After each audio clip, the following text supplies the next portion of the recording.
దర్శన్ కోపంగా car drive చేసుకుంటూ వస్తూ ఉండగా వెనకాల ఒక కార్లో రౌడీలు దర్శన్ని ఫాలో చేసుకుంటూ వస్తూ ఉంటారు. దర్శన్ కోపంగా డ్రైవ్ చేస్తూ ఉండగా ఎదురుగా వస్తున్న కార్ని చూడడు. దాంతో ఎదురుగా వస్తున్న వ్యక్తి రే రే అని అరుస్తూ ఉండగా కార్ని పక్కకి తిప్పేస్తాడు యాక్సిడెంట్ తప్పించడానికి దర్శన్. ఇక పక్కకి తిరిగిన కారు కంట్రోల్ తప్పి వెళ్ళి ఒక చెట్టుకి గుద్దుకుంటుంది. దాంతో దర్శన్ తలకి పెద్ద గాయం తగులుతుంది. ఈ రక్తం కారుతూ ఉంటుంది నుదిటి నుండి. ఇక ఆ కార్ డోర్ ఓపెన్ అయి దర్శన్ కాస్త పక్కకి వంగిపోతాడు.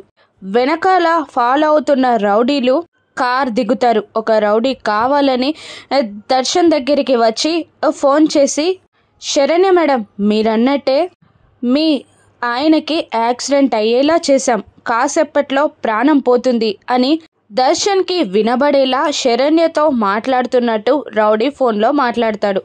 ఆ తర్వాత ఆ మాటలన్నీ విన్న దర్శన్ అయోమయంలో పడిపోతాడు. షాక్ అవుతాడు, కోపంతో రగిలిపోతాడు, స్పృహ తప్పిపోతాడు. ఆ రౌడీ పక్కకి వచ్చి అనన్యకి కాల్ చేసి, మేడం మీరు చెప్పమన్నట్టే అంతా చెప్పేశాం, దర్శన్కి యాక్సిడెంట్ అయింది, శరణ్య మేడం యాక్సిడెంట్ చేసినట్టు దర్శన్ నమ్మేలా చేశాం అని అనన్యకి ఇన్ఫర్మేషన్ ఇస్తాడు రౌడీ. దాంతో ప్లాన్ పక్కాగా వర్కౌట్ ఉంది కదా అని అంటుంటుంది అనన్య. అవును మేడం అని రౌడీ అనగానే, రేయ్ జాగ్రత్త అంటూ కాల్ కట్ చేసి, రేయ్ శరణ్య, ఇప్పుడు దర్శన్ 2.0 నీకు ఎలా టార్చర్ చూపిస్తాడో నేను చూస్తా అని అనుకుంటూ ఉంటుంది. మరోవైపు యాక్సిడెంట్ అయిన దర్శన్ దగ్గరికి ఒక ఆడ మనిషి వచ్చి చూసి ఫోన్ చేస్తూ ఉంటుంది. ఆవిడెవరు? మళ్ళీ శరణ్య జీవితంలో రాబోయే విలనా?